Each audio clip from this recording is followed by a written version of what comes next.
Here to discuss the Iran negotiations is Emad Kiyaei, the Executive Director of the American Iranian Council. Very good to have you with us, Emad. Today was a roller coaster of a day.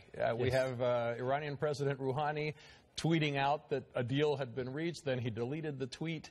Then now, even at this hour, we're hearing that a deal could be imminent. What are your sources telling you? Well, it's really going down to the final mile. I mean, we've been hearing, as you said, different deadlines, and we have surpassed many before.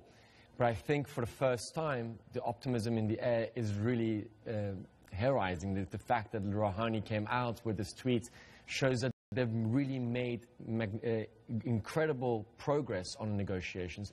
There are some last-minute, right. We're still hearing about these sticking points. Particularly, the one that keeps getting talked about is that the Iranians want the UN weapons embargo that was imposed not quite 10 years ago on them to be lifted. But is that a non-starter for the West? Because they want missiles, among other things. And given everything that's going on in the Middle East, well, we have to look at this with the facts on the ground. When those UN resolutions were passed, where the arms embargo was incorporated, was within the framework of deterring Iran from its nuclear program.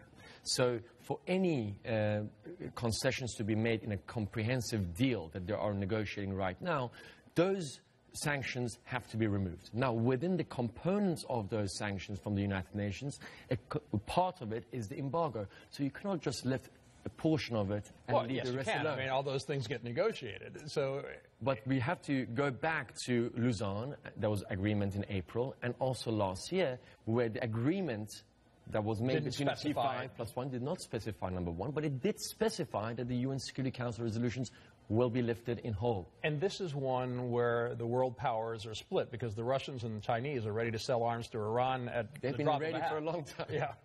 But there is a way to compromise. And I don't know, obviously, what's going inside those negotiating rooms, but I know that if there is a possibility, if the UN Security Council resolutions are lifted, there must be another resolution that actually does that. And within that resolution, the time period on when these arms embargoes can be lifted could actually be negotiated. So if Iran is complying with everything it needs to comply with, and that could possibly happen. Another sticking point, Iran doesn't really want to talk about how much nuclear research is done in the past. Why is that? You'd think that, they've obviously denied that they want a nuclear bomb. Is there concern that that might show that they were going in that direction? I think these are two different separate issues. There's questions about what is called the possible military dimension issues that are between the possibilities of Iran actually diverting its nuclear program. Those predate these negotiations before 2003. Those are currently being negotiated with the IAEA, and actually a few days ago, the UN nuclear watchdog IAEA chief was in Tehran, and they have come to some major understanding, and that is why these negotiations have actually moved forward from those PMD issues. However, what you're also addressing is the research and development which is currently being done in Iran, and how will that look like in the future. And of course, it's very difficult to put limitations on R&D when within what is the Nuclear Non-Proliferation Treaty gives rights to the members to do as much R&D as they wish. And then there are issues about inspections, and you saw the Americans protesting in Vienna.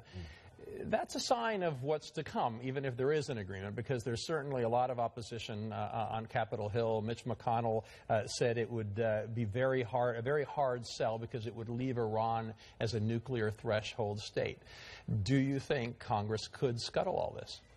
They may put a lot of pressure. There's no question about that. But I think that there's been so much political capital by the world powers and Iran in this process. And we must remember, this is not a bilateral agreement between Iran and the US. This is multilateral. There's other world powers involved in this. Right. And I think it will be very difficult for the Obama administration not to be able to be seen as a constructive player towards one of the most strongest arms control agreements ever done. And if Congress rejects it, the president can veto it. But again, I hope it doesn't get there. There are concerns that there could be an override of the veto, conceivably. Very quick final question. Sure.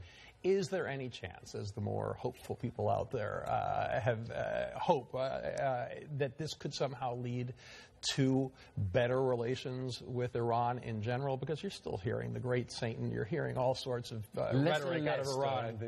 Which is great. But I think you are right, that this could be an opening. And this is one major breakthrough that we have seen in the past 2 years in these negotiations, is that Iran and the US have actually, for once, sat across, like us, and spoken together. And this has already broken the ice. So we hope that this nuclear issue, once removed, can pave the way for Iran and US to really tackle much more pressing issues in a region that range from security in Afghanistan, Iraq, the fight against ISIS, energy security, and a whole of other issues that I think these two countries have their national interests to address. Emad Kiyaei, the American-Iranian Council. Good